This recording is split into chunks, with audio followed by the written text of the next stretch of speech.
दोस्तों, हरियाणा प्रदेश के मुख्यमंत्री बहुत थोड़े से अंतराल के लिए रहे हैं मास्टर हुकम सिंह फोगाट जी दादरी वाले। हरियाणा में शायद इकलौते व्यक्ति वो ऐसे होंगे चौधरी देवीलाल के बाद जो ओम प्रकाश चौटाला जी को ओम कहकर बोलते थे। दादरी के वो 3 बार विधायक रहे और राजनीति में जो ईमानदार लोगों की अगर सूची बने तो उसमें मास्टर हुकम सिंह फोगाट का एक प्रमुख स्थान रहेगा। और उनके जाने के बाद जो उनकी राजनीतिक विरासत है, उनकी यादों को सजाने का, संभालने का जो काम है वो जोगेंद्र अहलावत जी संभाल रहे हैं, जो उनके भांजे हैं। और उनकी लंबी राजनीतिक पारी में ये हमेशा उनके साथ रहे हैं और हुकम सिंह फाउंडेशन के अध्यक्ष भी हैं। आज जोगेंद्र जी से जानेंगे कि मास्टर हुकम सिंह फोगाट जी की राजनीति थी वो कैसी थी और उनसे जुड़े हुए अनुभव क्या रहे। जोगेंद्र जी, आपका स्वागत है। धन्यवाद जी, नमस्कार।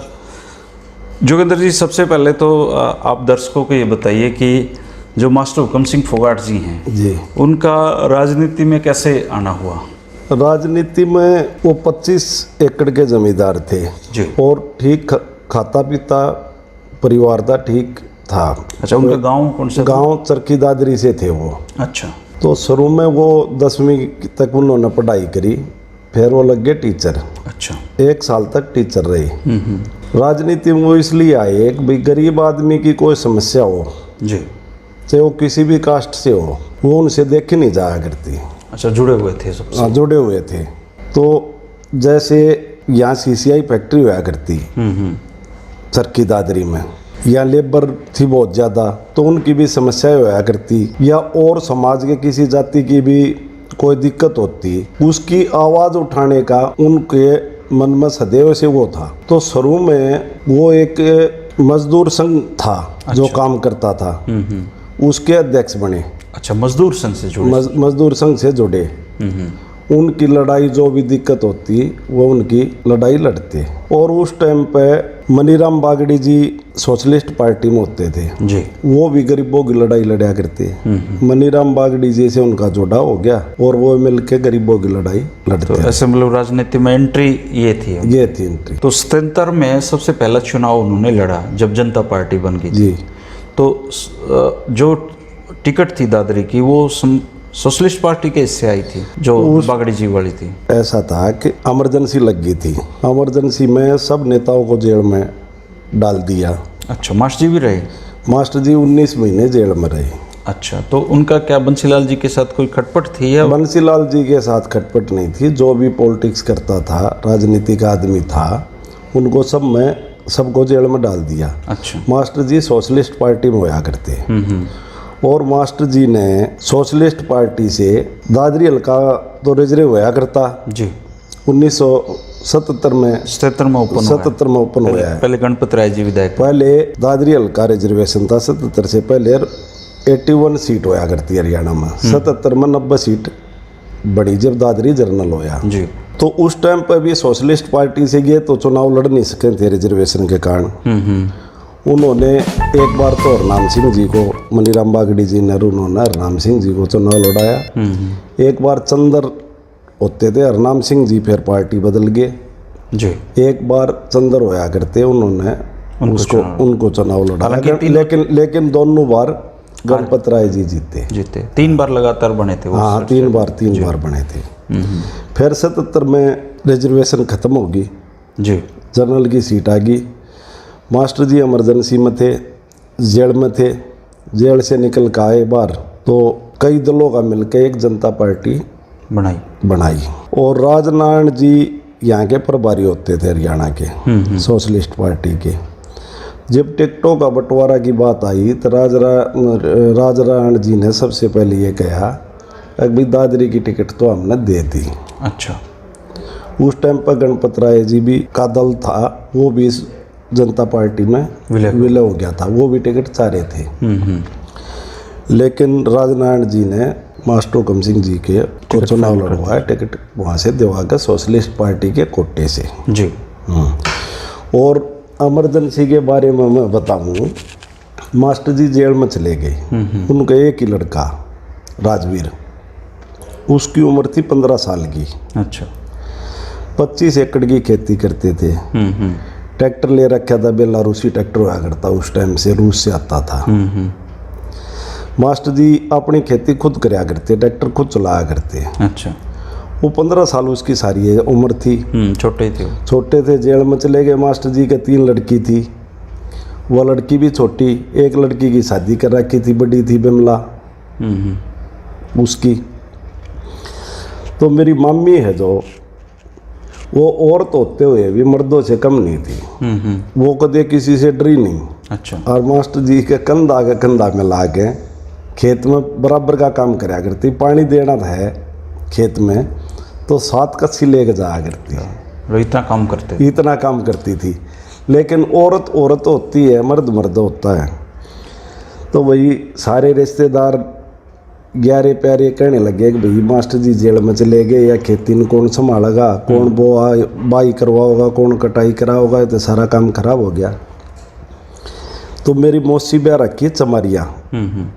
मेरी मौसी का लड़का था रामचंद्र। अच्छा। उसकी एज उस टाइम पे थी 30-35 साल। तो रामचंद्र परमानेंट वहाँ रहा। अच्छा। रामचंद्र ने, और वह बड़ी लड़की भी आगे जो ब्याह रखी थी, और मेरी मम्मी ने, इन तीनों ने मिलजुल के खेती को संभाला और किसी प्रकार की कोई कमी नहीं आने दी। और उस टाइम पर इतना बुरा हाल था कि एक चंदर थे, ऐसी जाति से थे, वो मास्टर जी के बड़े निजी दोस्त थे। वो उनका बेरा लेना आ जाया करते घर पर परिवार का। अच्छा। अब भाई किसी सामान की जरूरत हो या कोई दिक्कत हो तो बताओ। उसको भी पकड़ के जेल में डाल दिया। अच्छा। मास्टर जी कौन सी जेल में थे? मास्टर जी अम्बाड़ा जेल में थे। अम्बाड़ा, जहाँ रामविलास शर्मा और ये सारे हाँ। तो जो भी घर पर आता सब ठोक कुछ मदद करने के लिए कई आदमी जेल में डाल दिए। फिर लोगों में डर का भाव हो गया। वो खुल कर मदद करने के बजाय पीछे से उन्होंने पूरी मदद करी। और दादरी के वो जो बुजुर्ग आज तकरीबन तो भगवान ने प्यारे हो गए, जो आज हैं, उनका हम तहे दिल से धन्यवाद करते हैं कि उन्होंने बड़ी मदद करी उस टाइम पर। मास्टर जी जेल में थे जब उस टाइम तो बताते हैं, ऐसा लगता था कि पता नहीं घर उल्टे आऊंगे कौन आवे। हाँ। ऐसे डर भी थे। बिल्कुल। मनीराम बागड़ी मास्टर जी बताया करते, बोले हम अम्बाड़ा जेल में थे। अच्छा। तो सबका दिल अलग अलग हुआ है। बोले मास्टर जी मैं एक बैरक में रहा करते, हम तो मस्त मोला आदमी थे, साधु टाइप के। तो बोले मनीराम बागड़ी जी डरा देते, अब भाई इंदिरा गांधी बंसीलाल जी इस पे जेल पे बम गिरवाओगे और तुम सारे मारे जाओगे। तारी लाश जागी अड़े। बोला सारे डर जाते, रोटी ना खाते। फिर मास्टर जी ने कहते, अब भाई मैं कहता बागड़ी जी ये बेचारे इन डरा मत करो कि मैं खा पी लेने दिया करो, इनका टाइम पास होने नहीं दिया करो। बागड़ी जी थोड़े मजा किया टाइम। राष्ट्रीय नेताओं के देखो, मास्टर जी राष्ट्रीय नेताओं के संपर्क में तो पहले भी थे। अच्छा। जैसे जयप्रकाश नारायण जी, राम मनोहर लोहिया जी, उनके विचारों से वो बड़े प्रभावित थे। अच्छा। और उनके के विचारों से वो हो गए, उन्होंने पार्टी या सोशलिस्ट पार्टी ज्वाइन करी थी जी। एक जेपी मूवमेंट हुआ था, उसमें भी बहुत बढ़ चढ़ के हिस्सा लिया था। तो ये था जी। तो स्टेंतर में जब वो विधायक बन गए तो उनको मंत्री बनने का अवसर तो नहीं मिला उस समय? मंत्री बने। हाँ। अच्छा, क्या मंत्रालय? वो पंचायत मिनिस्टर बने उस टाइम पे। अच्छा। लेकिन एक बात और बताऊं मैं आपको, वो चंदर ऐसी जाति से थे जो उनके दोस्त थे। मास्टर जी मंत्री बन गए। मास्टर जी के भाई नहीं था, अकेले थे। तो अपने जैसे लोकल उसमें बांध देने की वो होती है, लड़की का ब्याह हो या लड़का का ब्याह हो तो जब बांध दिया करते हैं। हाँ जी। तो मास्टर जी कहने लग गए, चंद्र बोले जी बांध दूंगा। मास्टर जी का लड़का का राजवीर की शादी थी, एक का लड़का उनके। चंद्र बोले बांध दूंगा। मास्टर जी बोले भाई तेरा बांध जरूर लूँगा। उस टाइम पे थोड़ा छुआछूत का ज़्यादा वो प्रचलन था, आजकल तो नहीं है और होना भी नहीं चाहिए। मास्टर जी ने बांध ले लिया। सारे हल्का के आदमी कहने लग गए, विरोध करया, अगर बांध ले लिया। तो मास्टर जी न्यू कहा करते भाई मैं जात पात में विश्वास नहीं करता, ठीक है, उनका मान लिया था। तो सत्यंतर के बाद फिर वो विधायक बने। 77 में वो विधायक बने, पंचायत मिनिस्टर बने। देवलाल जी चीफ मिनिस्टर बने। 79 में भजनलाल जी ने काम कर दिया, विधायक तोड़ लिए, विधायक तोड़ के और अपनी सरकार बना ली। बोला भजनलाल जी ने बड़ा कोशिश करी, आग मास्टर हुकम सिंह जी भी मेरी तरफ आ जा। अच्छा, उनसे संपर्क किया उन्होंने? कई बार किया। तो वो क्या बताते हैं कि भजनलाल जी थोड़े लचीले आदमी थे, मास्टर जी को क्या ऑफर किए गए थे उस समय? मास्टर जी को तो जो ऑफर होया करते, आया राम गया राम का जमाना था। भाई मंत्री पद का प्रलोभन, पैसे का प्रलोभन। मास्टर जी ने बोले हम तो साधु आदमी हैं भाई और जमींदार आदमी, अगर अब गरीब भाई लड़ाई लड़ना हम ताड़े ठीक सा कि मना चाहिए हमने। लेकिन भजनलाल जी की दाढ़ गड़ी नहीं, मास्टर जी देवीलाल जी के साथ रहे।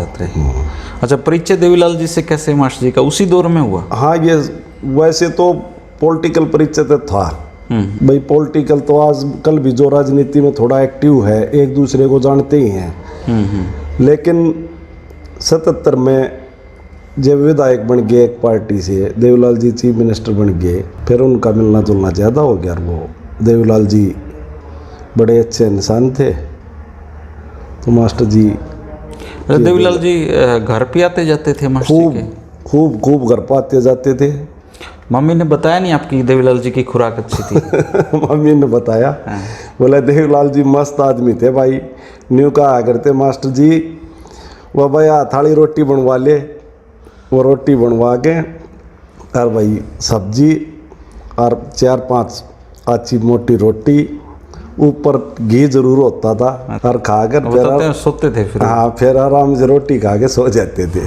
आते थे, बहुत आते थे। अच्छा, जब मास्टर हुकम सिंह जी मुख्यमंत्री बने तो क्या था? वो तब विधायक तो थे ही, मंत्री भी थे। हाँ, मंत्री भी थे। तो वो दौर ऐसा था कि कभी हुकम सिंह जी वो चौटाला साहब बन रहे हैं, कभी बनारसी दास जी बन रहे हैं, फिर चौटाला साहब आ रहे हैं, वो अस्थिरता का दौर था। अस्थिरता का दौर था। तो मास्टर हुकम सिंह फोगाट पे ध्यान कैसे गया कि इनको मुख्यमंत्री बनाया जाए? हालांकि वो थोड़े से 1 साल करीब साल भी नहीं हुआ होगा। उसका कारण यो था, एक तो देख लिया कि भाई मास्टर जी 79 में सब भाग गए, कुछ आदमी बच्चे चोई देवलाल की गैल। लोभ लालच में लगा लो, चाहे पद का लालच लगा लो, चाहे पैसे का लालच ला लो, चाहे कुछ भी लगा लो, लेकिन मास्टर जी डटे रहे। फिर 82 में मास्टर जी ने चुनाव लड़ा तो फिर MLA बन गए। फिर वो आया राम गया राम वाला काम चल रहा। बहुमत चोई देवलाल जी के पास था, लेकिन भजनलाल जी अपने फिर सरकार बना के शपथ ले गए। फिर बड़ी कोशिश हुई, कहा जाओ मास्टर जी, नहीं, तब तक तो दल बदल भी नहीं जा सकते थे। तो मास्टर जी ने वो एक जगह टिके रहे। और दूसरा चोई देवलाल ने ये पता था कि ये साधु टाइप के आदमी है ना, तो इन्होंने पद का लालच है, राज का लालच है, ना इन्होंने पैसे का लालच है, ये जहाँ खड़ा हो गया वो खड़ा रहेगा। तो मुख्यमंत्री की शपथ के लिए देवीलाल जी ने उनको फ़ोन किया था या ओम प्रकाश चौटाला ने किया था? देवलाल जी ने, मास्टर जी ने तो कभी कहा नहीं कि भी मेरे को मुख्यमंत्री बना दो।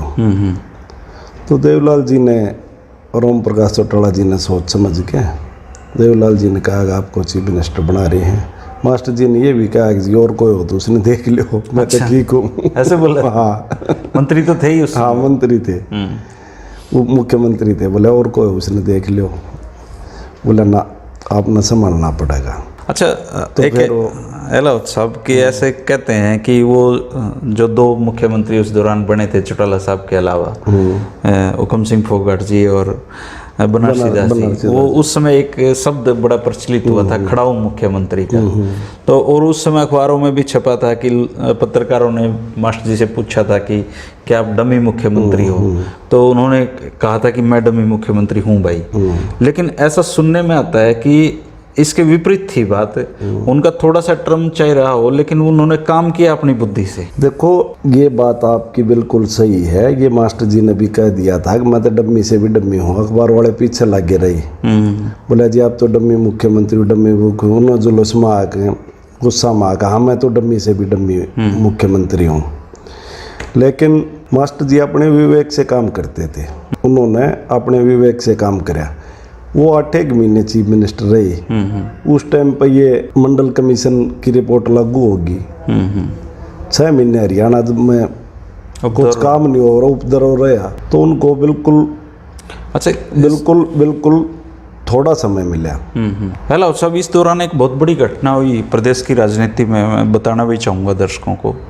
गुरनाम सिंह आयोग की एक ऐसी रिपोर्ट थी जिसको मुख्यमंत्री मास्टर हुकुम सिंह फोगाट ने लागू किया था, और वो रिपोर्ट अगर लागू हो जाती तो शायद ये आरक्षण का जो अब जो झमेला है वो ख़त्म हो चुका होता। उस बारे में मास्टर जी ने आपको कभी कुछ बताया? हाँ, वो बताया ऐसे था जी, भाई जब ये मंडल कमीशन का झगड़ा चल रहा था जी, तो मास्टर जी चीफ मिनिस्टर थे, उन्होंने गुरनाम सिंह आयोग कमीशन बनाया जी। गुरनाम सिंह कमीशन ने नीचे गांव स्तर पे आर्थिक हालात देख कर लोगों की एक रिपोर्ट प्रस्तुत करी।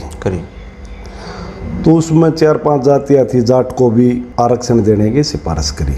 वो मास्टर जी ने गुरनाम सिंह आयोग की सिफारिश मान के और वो आरक्षण मंजूर कर दिया, और वो लागू भी हो गया था। फिर मास्टर जी की ये सरकार चली गई, राष्ट्रपति शासन आ गया। फिर चौधरी भजनलाल जी की सरकार आ गई। चौधरी भजनलाल जी ने कोर्ट में केस डलवा दिया। कोर्ट में केस भी नारनौंद के जो विधायक हैं रामकुमार गौतम जी लेके गए थे ना। रामकुमार गौतम जी ने केस डाल दिया। सरकार ने पैरवी करी नहीं, और उस टाइम पर जाट भी आरक्षण लेने के इच्छुक नहीं थे। अच्छा। हाँ, मास्टर जी बताते थे। हाँ, बोले हम कित फंसा दिए इस आरक्षण का चक्कर में, हम तो ठीक थे, ठीक है, कोई जरूरत नहीं हमें। अब जरूर समझ रहे हैं, लेकिन जो बाकी जातियाँ थी उनका आरक्षण रह गया, खत्म हो गया। मास्टर जी ने लागू कर दिया था। मास्टर जी ने ये अपने ओम प्रकाश चौटाला जी को और देवीलाल जी को छोड़ के और एक समाजवादी पार्टी बना लिया अपनी। सोशलिस्ट वो पहले से थे। बहुत सारे एक्स MLA थे जी, किसी को टिकट नहीं मिली थी, को चुनाव हार गए, बोले जी राजनीति तो कैसे छोड़ांगे, कांग्रेस में जा नहीं, यहाँ बात बने नहीं, एक अपना दल बना लो, टाइम पास हो ही जाएगा। पैसा पूसा था नहीं, बगैर पैसे को पार्टी चलती नहीं, तो हरियाणा में समाजवादी पार्टी का गठन कर लिया। फिर मुलायम सिंह जी का फोन आया जी, बोले मास्टर जी आपने समाजवादी पार्टी बनाई है हरियाणा में, मैं भी समाजवादी पार्टी बनाना चाह रहा हूँ जी, क्यों ना इकट्ठी कर लें इसने। मास्टर जी कहने लगे भाई बहुत बढ़िया बात, बोले इसको राष्ट्रीय स्तर की बना लेते, बोला बहुत बढ़िया बात। फिर लखनऊ में अधिवेशन हुआ, वहाँ इसको राष्ट्रीय स्तर का रूप दे दिया। हरियाणा में उस टाइम पे 2 आदमी गए थे हरियाणा से, एक तो कपिल देव शास्त्री हुआ करते हैं, सोनीपत से लोकसभा सांसद रहे हैं, मास्टर जी थे, और वहाँ रामशरण दास हुआ करते, तो संयोजक थे ना उसको। हाँ, वो संयोजक थे। वो उत्तर प्रदेश के समाजवादी पार्टी के प्रदेश अध्यक्ष भी बनाए, और राष्ट्रीय अध्यक्ष मुलायम सिंह को बनाया। एक जानेश्वर मिश्र जी होते थे, आजम खान जी थे, और कई लोग थे, इन्होंने मिलकर। आप साथी थे उस समय? हाँ, मैं साथ था। अच्छा। हाँ, लखनऊ साथ था उस टाइम। मास्टर जी अक्सर आपको अपने साथ ही रखा करते थे? हाँ, मैं साथ रहता था। अच्छा। तो अब 2 बातें यहाँ से हैं। एक तो मैंने छोटा सा था तब मैं पढ़ रहा था, तो मैंने ये देखा था कि एक अखबार में खबर छपी थी कि हरियाणा का एक पूर्व मुख्यमंत्री खेती करता है। तो ये बात सत्य है कि मास्टर जी जब राजनीति में थे और उप मुख्यमंत्री थे, मुख्यमंत्री बने, तब भी वो खेती किया करते थे, ये सच है ये बात? देखो, मास्टर जी के खेती का तो इतना चाव था, बढ़िया से बढ़िया खेती कैसे हो, ऐसे ऐसे प्रयोग करते थे वो, दवाई भी ना डालनी पड़े, खाद भी ना डालना पड़ा, अपने देसी खाद से बढ़िया खेती कैसे हो। वो अपनी पहले तो खेती करते थे। वो मिनिस्टर थे या चीफ मिनिस्टर थे, जब भी खेतों में खुद जाया करते अपने खेतों में, खेत संभाले। आग भाई गेहूँ बो रखे ठीक है कि नहीं, सरसों बो रखी ठीक जाम रही है कि नहीं, पानी देना है कि नहीं, फिर भी जाते थे। खेत नहीं छोड़ा उन्होंने कभी भी। तो जो 19 महीने इमरजेंसी के थे उनके जेल के, बिना किसी कसूर के, तो चौधरी बंसीलाल से उनका उसके बाद कोई मुलाकात हुई, कोई गिले शिकवे दूर हुए उनके? कभी पूछा उन्होंने भाई मेरा क्या कसूर था? ना, वो तो ना तो इस बारे में पूछा। मुलाकात की बात ये रही, बंसीलाल जी ने बना ली विकास पार्टी, कैंडमे में हमारी थी समाजवादी पार्टी।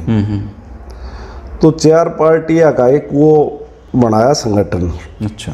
जिसमें समाजवादी पार्टी, विकास पार्टी, सीपीआई, फिर इन्होंने निर्णय लिया कि भाई हर डिस्ट्रिक्ट लेवल पर मीटिंग कराएंगे।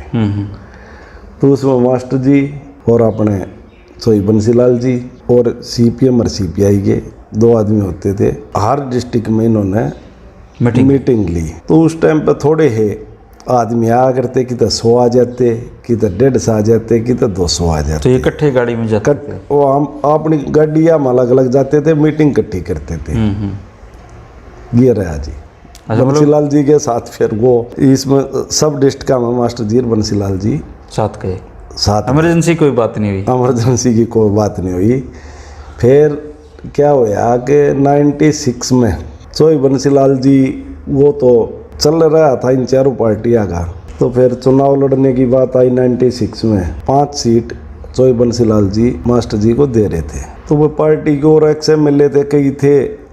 इसमें कई बार क्या होता है कि आदमी अपना आप फैसला नहीं कर पाता। जो ओम प्रकाश चौटाला जी की पार्टी छोड़ कर आए थे, कई XMLA थे, ये मास्टर जी कहने लगे, बोले भाई इनको छोड़ के मैं टिकट ले लूंगा। अच्छा, दात्री उनके पास तो अवसर था लड़ने का। या 3-4 आदमी और दिवा देंगे तो बाकी लोग क्या कहेंगे।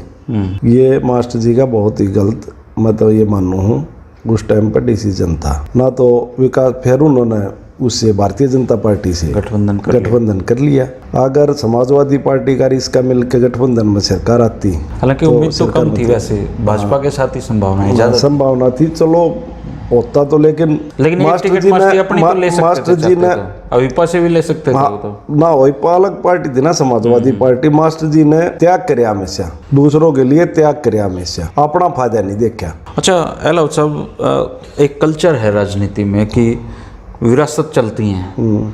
तो मास्टर हुकम सिंह जी के जो बेटे हैं, क्या उन्होंने कभी ऐसी लालसा दिखाई कि वो राजनीति में आ जाएं, या कोशिश की हो, सफल ना हुई हो? उसका कारण था जी, मास्टर जी पूरा परिवार को, रिश्तेदारों को एक बात कहा करते हैं, आज चीफ मिनिस्टर मैं हूँ। अच्छा। या मिनिस्टर थे जो मिनिस्टर मैं हूँ। जिसका जो काम है ना वो अपना काम करो। अच्छा, सरकार में कोई इंटरफेयर नहीं करेगा। मतलब कोई भाई साहब वाला कल्चर नहीं था, कोई इंटरफेयर नहीं करेगा। DC SP को भी ये बोल रखा था कि भाई मेरा लड़का का भी फोन आओ ना, तो सुनना नहीं है आपने।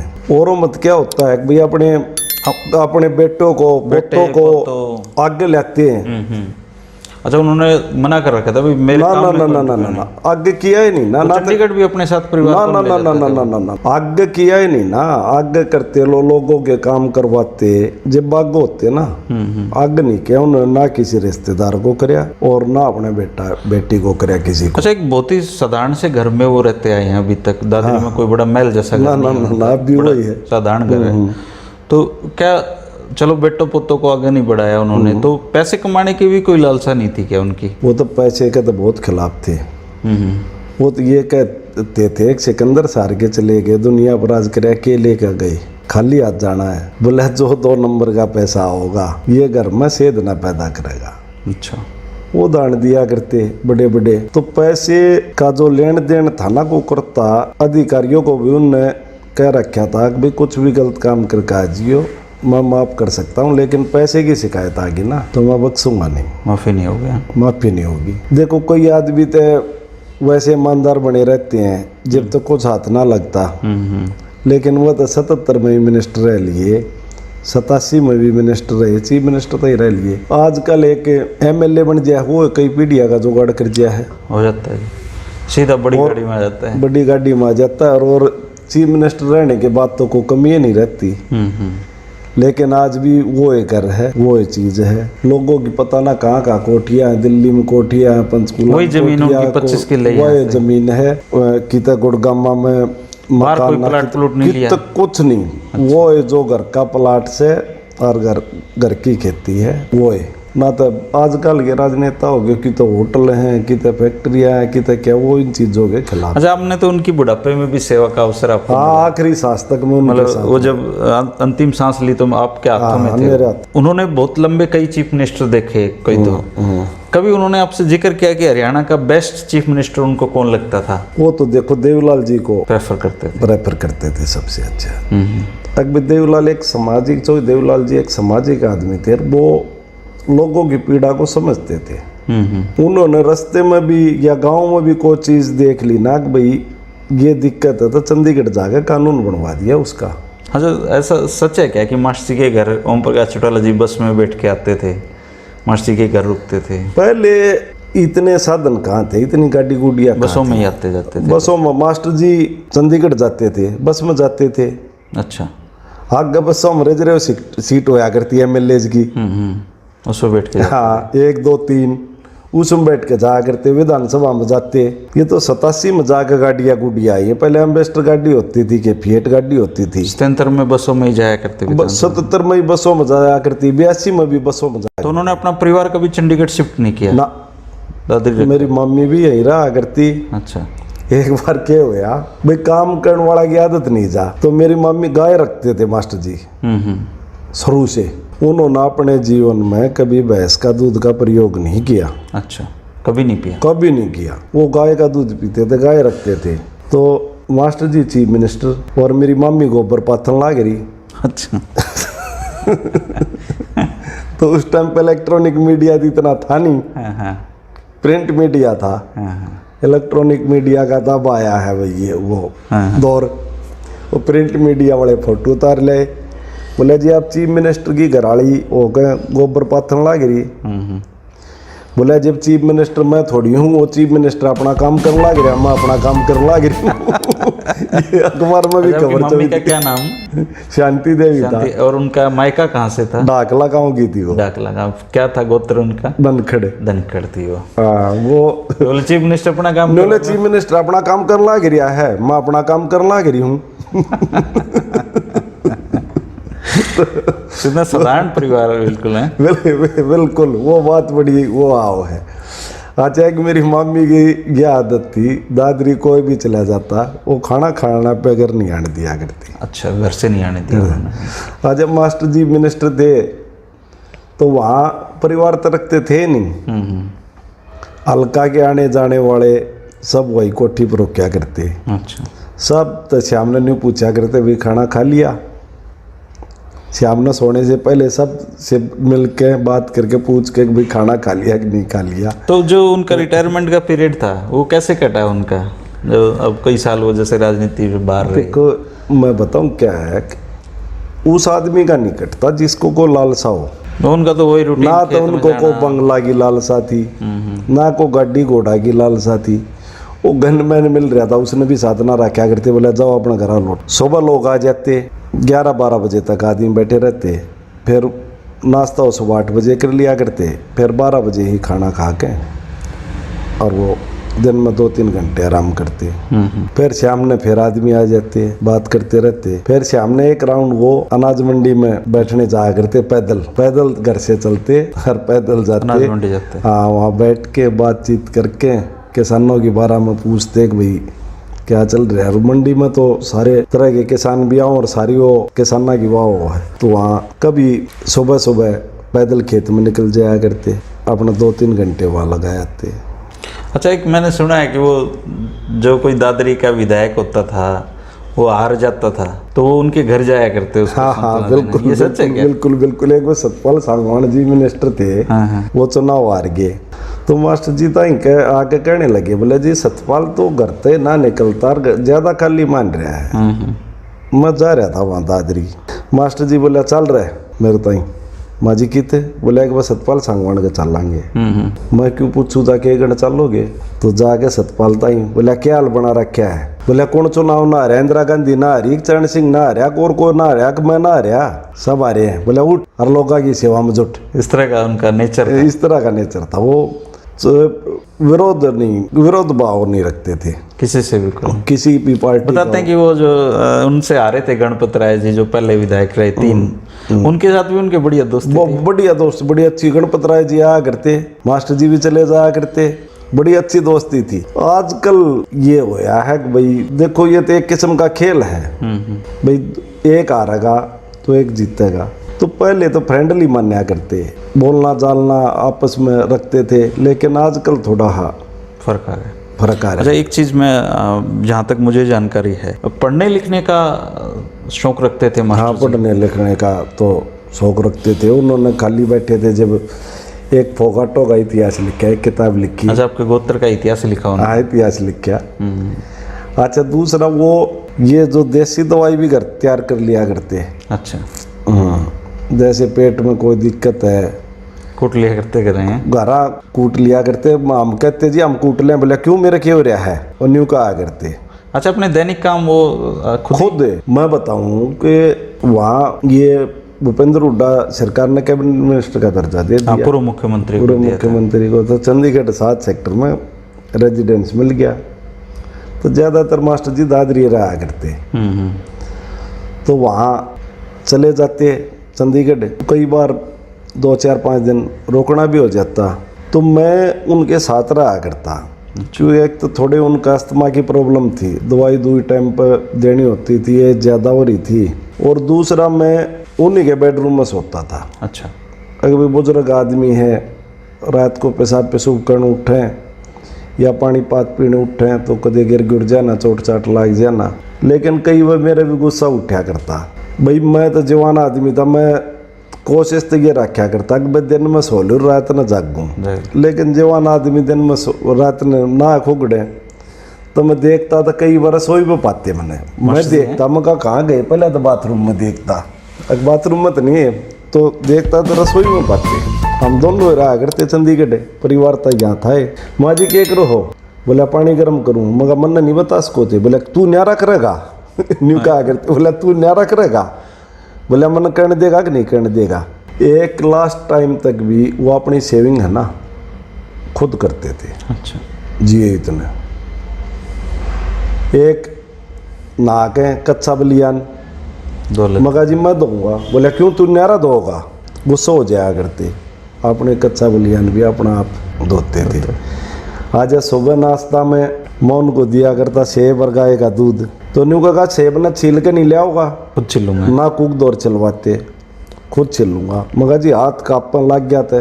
बोला तू अपना काम कर, तू समझाओगा मैंने वो अपना काम करने में खुद विश्वास रखते थे, वो दूसरा को तंग कर राजी नहीं थे। हम न्यू कहा कि हम ये मानना, अगर बुजुर्ग आदमी है मान ले गिर गया, हाँ तो वही चोट चाट लग गई तो यह दिक्कत हम न होगी। हालांकि वो ठीक चले गए, लेकिन ठीक चले गए, सेवा सेवा उन्होंने कराई नहीं। हाँ ना, बस लास्ट में ये पीजीआई में एडमिट रहे, जब तो उनकी सेवा करनी पड़ी वो, लेकिन बोलते बोलते लास्ट समय तक चले गई। लेकिन वो अपना काम है ना खुद। तो अगर एक पारिवारिक विरासत के रूप में बात की जाए अलाउद्दीन साहब, तो वो अपने परिवार के लिए क्या छोड़ के गए आप लोगों के लिए? भाई देखो, परिवार के लिए तो वो बहुत कुछ छोड़ गए। जो उनके विचार थे आज भी परिवार रिश्तेदार उस पर खड़े हैं। उनकी शिक्षाएं छोड़ के उनकी शिक्षाएं छोड़ के करे। कोई भी उनका रिश्तेदार परिवार टाटा बिरला नहीं, सारे नॉर्मल हैं।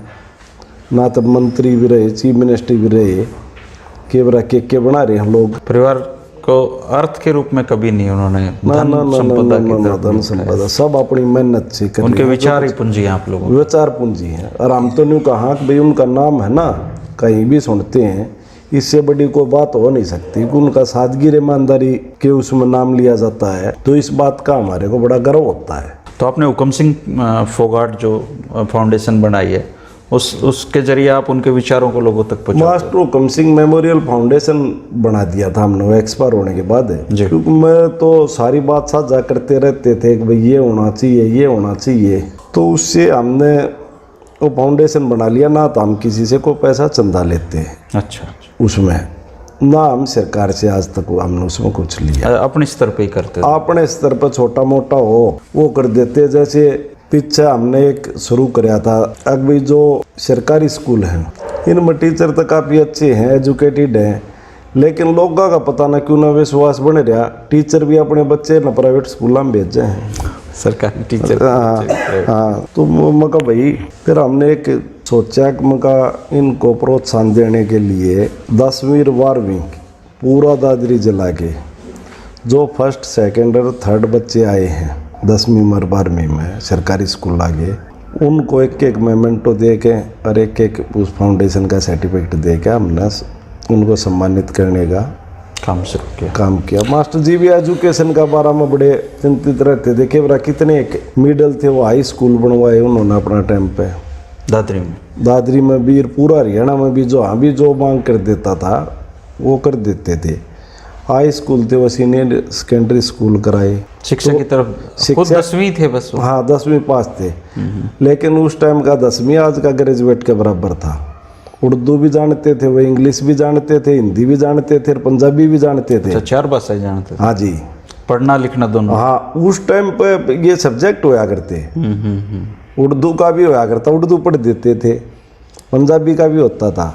फिर तो उनके पास ये कोर्टों वाले भी आते होंगे। हाँ तो उस टाइम पे ये सब्जेक्ट, पुराने आदमी आज उर्दू का पढ़ने वाला खा रहे हैं, लेकिन जो बुजुर्ग है ना 80 साल एज हो रही, जिनकी 90 साल हो रही है, वो उर्दू पढ़ देते हैं। अब जो पुराना अपना कोर्ट कचहरी हो मेरे कार्ड है उर्दू में है, उर्दू में। तो उसके लिए ढूंढ के लाना पड़ा भाई, इसकी कोई हिंदी में ट्रांसलेट। कोई एक बुजुर्ग बच रहा है वो, एक आध बुजुर्ग बच रहा है। तो वो हमने शुरू कराया था हर साल के लिए, फिर पिछले साल ये कोरोना आ गया, नहीं कर पाए।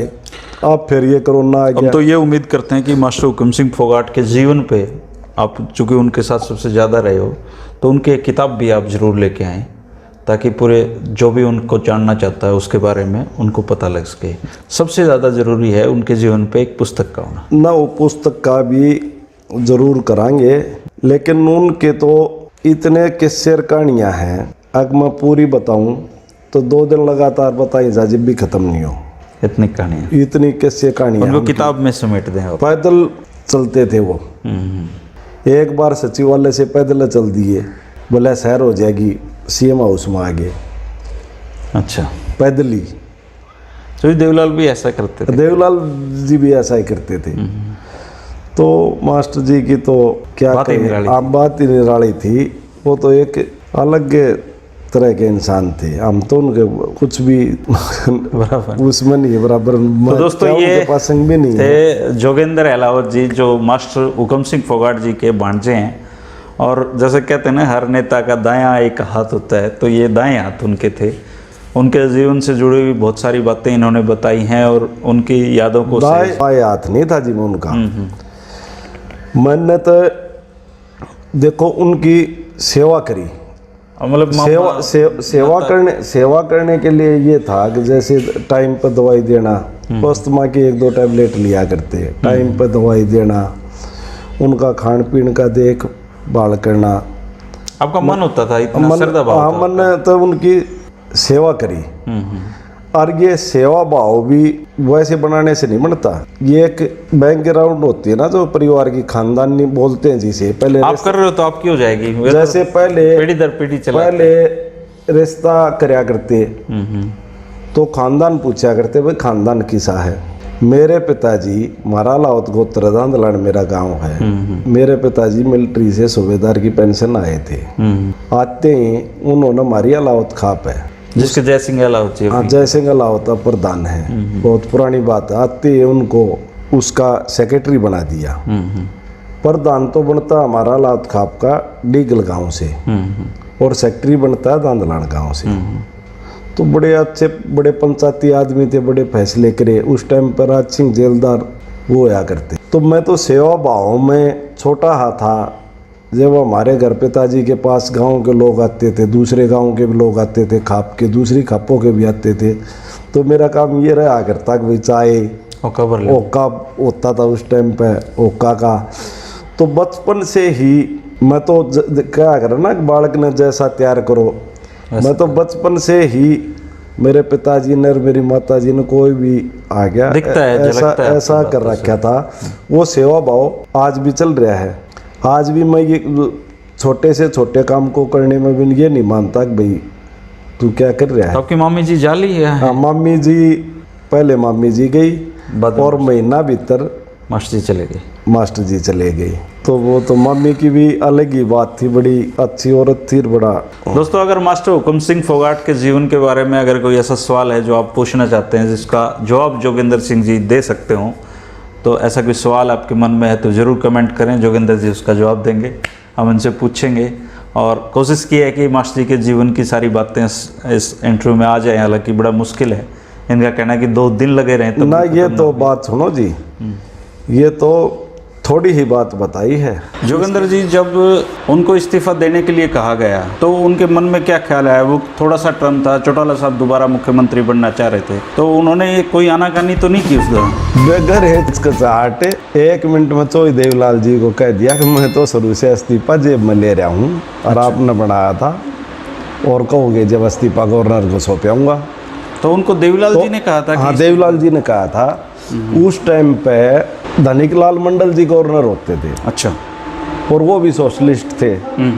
तो वो मास्टर जी के चुनाव में भी आते थे। अच्छा। दादरी 77 में भी आए, 82 में भी आए। वो कहने लगे मास्टर जी आप रिजाइन क्यों कर रहे हो, मैं गवर्नर हूँ, 6 महीने तो वैसे रख दूंगा। अच्छा, धनिकलाल मंडल कहने लग गया आप रिजाइन क्यों कर रहे हो। सारे एमएलए कहने लगे कि जी रिजाइन मत करो, सरकार टूट जाएगी। बेशक चौटाला साहब बन जाए, सरकार टूट जाएगी। लेकिन वो या चौटाला साहब बनने के 5 दिन बाद एमएलए भागे, राष्ट्रपति शासन लागू हो गया। लेकिन मास्टर जी ने बोले भाई मैं अपना अंगात ना बन गया, मैं चौधरी देवीलाल का बनाया हूँ और मैं ऐसा काम नहीं करना चाहता। अब मेरी आने वाली 7 पीढ़ियाँ तक कलंक लग गया कि भाई वैसे बनाया था और कब्जा करके बैठ गया।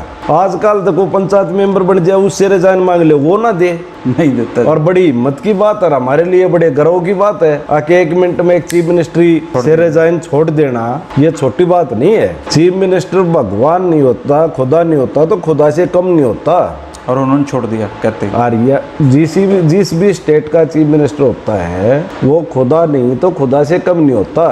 चीफ मिनिस्टर चाहो तो केवरा के कर ले। 6 महीने तो वो धनिकलाल मंडल जी निकलवा रहे थे उनके। 6 महीने तो धनिकलाल मंडल जी लेको हरवा रहे थे। मास्टर जी रिजाइन ने नाट जाए के कर ले, सारे एमएलए राजी थे। पर इस बात से हमें बड़ा गर्व है। और वो क्या करते अब भाई मेरी कई पीढ़ियां तक कलंक लग जाएगा कि चौधरी देवीलाल ने बनाया था और वह कब्जा करके बैठ गया। 1 मिनट में रिजाइन दिया। इस बात से हमें पूरा गर्व है भी मास्टर जी ने बहुत बढ़िया काम किया। दोस्तों, अगर मास्टर हुकुम सिंह फोगाट के जीवन के बारे में अगर कोई ऐसा सवाल है जो आप पूछना चाहते हैं जिसका जवाब जोगिंदर सिंह जी दे सकते हो, तो ऐसा कोई सवाल आपके मन में है तो ज़रूर कमेंट करें, जोगिंदर जी उसका जवाब देंगे, हम उनसे पूछेंगे। और कोशिश की है कि मास्टर जी के जीवन की सारी बातें इस इंटरव्यू में आ जाए, हालांकि बड़ा मुश्किल है। इनका कहना है कि 2 दिन लगे रहे तब ना। ये तो बात सुनो जी, ये तो थोड़ी ही बात बताई है। इसके लिए तो कभी फिर आपने और फिर मिलेंगे। शुक्रिया दोस्तों, आना पड़ेगा इसके लिए। नमस्कार जी, बहुत